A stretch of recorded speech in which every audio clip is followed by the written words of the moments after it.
আসসালামু আলাইকুম বন্ধুরা, আপনারা দেখছেন বাংলা টেক চ্যানেল। সো আজকে আমি আপনাদের দেখাবো যে আপনারা কিভাবে একটা চ্যানেলের লোগো তৈরি করতে পারেন। মানে এই যে বৃত্তটা দেখতে পাচ্ছেন, এইখানে তো আপনার চ্যানেলের প্রোফাইল পিকচার অথবা লোগো, যেটাই বলি চ্যানেলের লোগো, এটা কিভাবে তৈরি করতে পারেন বা সুন্দরভাবে কিভাবে তৈরি করা যায়। আপনি যে ধরনেরটাই তৈরি করতে চান ওইখান থেকেই তৈরি করতে পারবেন, বাট আমি বেসিকটা আপনাদের শুধু দেখিয়ে দিব। সো এর জন্য আমাদের ছোট্ট একটা অ্যাপস ইনস্টল করতে হবে। আমরা যাব হচ্ছে প্লে স্টোরে গিয়ে এখানে আমরা সার্চ করব হচ্ছে পিক্সেল ল্যাব। হ্যাঁ, এই যে অ্যাপসটা, এইটাকে আপনারা ইনস্টল করে নেবেন। ইনস্টল হয়ে গেলে এইটাকে আপনারা ওপেন করবেন। হ্যাঁ, সো আমি ইনস্টল করে নিচ্ছি। ইনস্টল হতে হয়তো সময় লাগতে পারে, বাট ইনস্টল হয়ে গেলে আপনার হোম স্ক্রিনে চলে যাবেন। হোম স্ক্রিন থেকে এটাকে সুন্দর মতো ওপেন করবেন। সো আমরা চলে আসলাম, আসার পরে এইটাকে ওপেন করলাম। ওপেন করার পরে এইখানে যে লেখা আসছে রাইট হেয়ার, এটা ডিলিট করার জন্য এইটার উপরে ক্লিক করে উপরে যে কর্নারে ডিলিট অপশনটা দেখতে পাচ্ছি ওইটাতে ক্লিক করে ডিলিট করব। এর পরেটাও একইভাবে আমরা ডিলিট করে দিব। তারপরে আমরা যেহেতু প্রোফাইল লোগো তৈরি করব, সো লোগোর যে সাইজ এটা তো আমাদের দিতে হবে। সাইজ দেওয়ার জন্য আমরা উপরে কর্নারে যে 3 ডট মেনু দেখতে পাচ্ছি ওইটাতে ক্লিক করে এখানে ইমেজ যে সাইজ এটাতে একটা ক্লিক করব। তারপরে এইখান থেকে আমরা কাস্টম যে অপশনটা দেখতে পাচ্ছি এটাতে ক্লিক করে এইখান থেকে প্রোফাইল পিকচার স্কোয়ার যে অপশনটা এটা তার একটা ক্লিক করে দিব। এইটাই হচ্ছে আমাদের প্রোফাইল লোগো অথবা প্রোফাইল পিকচার। ঠিক আছে, মানে পিকচারের সাইজ। এরপর আমরা ওকে করে দিব। এইটাই হচ্ছে আমাদের প্রোফাইল পিকচার অথবা লোগোর সাইজটা। এরপরে আমরা এটা কালারটাকে চেঞ্জ করব। কালার চেঞ্জ করার জন্য এই পাশে যে অপশনটা দেখতে পাচ্ছি, হ্যাঁ, এটার উপরে ক্লিক করে এই কর্নারে কালারে গিয়ে আমরা এই পাশে এই কর্নারে কালার অপশনে গিয়ে আমরা এইখান থেকে যে কোনো কালার সুন্দর মতো করে দিতে পারি। সো দেখতেই তো পাচ্ছেন যে এইখানে বিভিন্ন ধরনের কালার।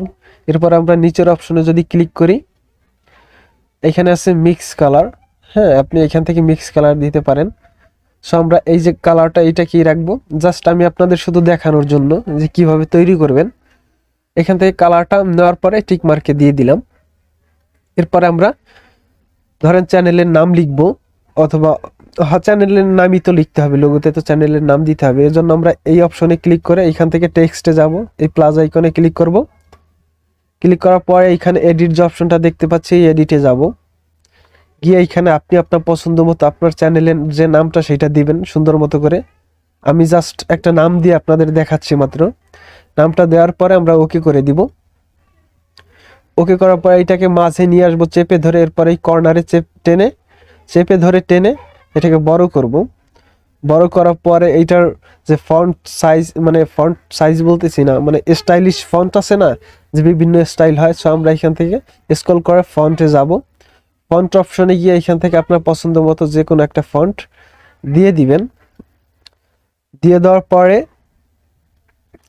এইখানে যে অপশনটা দেখতে পাচ্ছি শার্প, এই অপশনে গেলে হচ্ছে আপনি লেখা মানে পুরো লেখাটা বাঁকা করতে পারবেন, যেদিকে খুশি সেদিকে বাঁকা করতে পারবেন। সো ওই অপশনে গিয়ে আমরা এটাকে দেখাচ্ছি যে কিভাবে বাঁকা করবেন। এভাবে চাইলে আপনি বাঁকা করতে পারেন এদিকও ওদিকও, এই পাশে ওই পাশেও করতে পারেন। সো আমি বাঁকা করব না।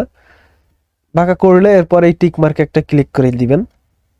হ্যাঁ, কমপ্লিটলি হয়ে গেলে টিক মার্কে দিয়ে দিবেন। তারপরে আমরা লেখার পিছে মানে ব্যাকগ্রাউন্ড যে কালার সেটা দেওয়ার জন্য এই ব্যাকগ্রাউন্ড যে লেখাটা দেখতে পাচ্ছি এইটার উপর একটা ক্লিক করব।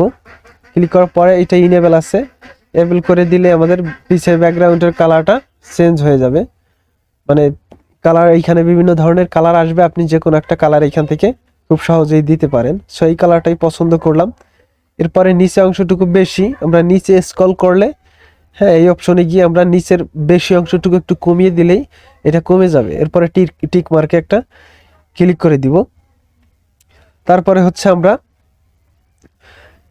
একটা বৃত্ত আকার আনবো। এর জন্য প্লাস আইকনে ক্লিক করে এখান থেকে শেপ যে অপশনটা এটাতে গিয়ে তারপরে এই পাশে এইখানে একটা ক্লিক করব। এখানে ক্লিক করে আমরা এই বৃত্ত যে দেখতে পাচ্ছি বৃত্তটা এইটাকে আমরা নিয়ে আসবো। এটার উপরে ক্লিক করব, শুধু ক্লিক করলেই হবে। এরপরে এই পাশে ধরে টেনে সুন্দর মতো সাইজ করে নিব। হ্যাঁ, এই পাশে ধরে টেনে সুন্দর মতো করে সাইজ করে নিব, তারপরে এখানে টিক মার্কে দিয়ে দিব। এরপরে এদিকে এই মাঝের অপশনটাতে আসলে আমরা কালার দেখতে পাবো, অপশনে গিয়ে কালার দেখতে পাবো। হ্যাঁ, এই যে এখানে কালার দেখতে পাবো। তারপরে হচ্ছে এই অপাসিটিতে গিয়ে আমরা এই কালারটাকে কমিয়ে দিব, কমিয়ে দিলে অবশ্য দেখতে পাবো যে এটা কমে যাচ্ছে আর সুন্দর দেখাচ্ছে, মোটামুটি ভালোই দেখাচ্ছে। সো এটাকে সুন্দর মতো করে কমিয়ে দিবেন। বর্তমানে কিন্তু এটা লেখার উপরে আছে, মানে এমডি হামিম, এটার উপরে কিন্তু লাল বৃত্তটা আছে, এটাকে আমরা নিচে করে দিব, মানে লেখার নিচে নিয়ে যাব। এই জন্য এই পাশে যে অপশনটা দেখতে পাচ্ছি এটাতে ক্লিক করে তারপরে এইখান থেকে এইটাকে চেপে ধরে নিচে নিয়ে আসব। এরপর আবার এই অপশনে আবার ক্লিক করে দিব। খুব সহজেই আপনি এটাকে নিচে নিয়ে যেতে পারেন।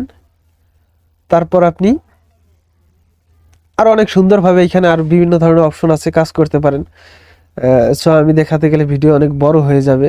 সেভ করার জন্য 3 ডট মেনুতে যাবেন, যাওয়ার পরে এক্সপোর্ট ইমেজ একটা ক্লিক করবেন, এইখান থেকে সেভ টু গ্যালারিতে দিবেন। এটা সেভ হয়ে গেছে। সো এখন এই লোগোটাকে আপনি কিভাবে সেট করবেন? লোগো সেট করার জন্য আপনি চলে যাবেন হচ্ছে আপনার ইউটিউবে গিয়ে আপনার চ্যানেলের লোগোর উপরে ক্লিক করে ইওর চ্যানেলে চলে যাবেন। ইওর চ্যানেলে যাওয়ার পরে এইখানে যে পেন অপশনটা দেখতে পাচ্ছি, পেন অপশনে ক্লিক করব। তারপরে এইখান থেকে যে প্রোফাইলের পিকচারের যে লোগোর অপশনটা ওইটি উপরে ক্লিক করে আমরা এইখান থেকে চয়েস ফ্রম ফটোতে যাব। চয়েস ফ্রম ফটোতে গিয়ে আপনি এইখান থেকে আপনি যে ফটো তৈরি করছেন সেইটাকে সিলেক্ট করে উপরে কর্নারে সেভ দেখতে পাচ্ছি, সেভে একটা ক্লিক করে দিব। সো সেভ হতে একটু সময় নিচ্ছে, বাট সেভ হয়ে গেছে। তাহলে খুব সহজেই আপনি এইভাবে একটা প্রোফাইল লোগো খুব সহজেই তৈরি করতে পারেন। আমি শুধু বেসিকটা দেখালাম, আপনারা অনেক সুন্দর মতো এখান থেকে তৈরি করতে পারেন। আমি সাধারণত দেখিয়ে দিলাম যে এইভাবে করতে হয়। যদি ভালো লাগে ভিডিওতে একটা লাইক করবেন।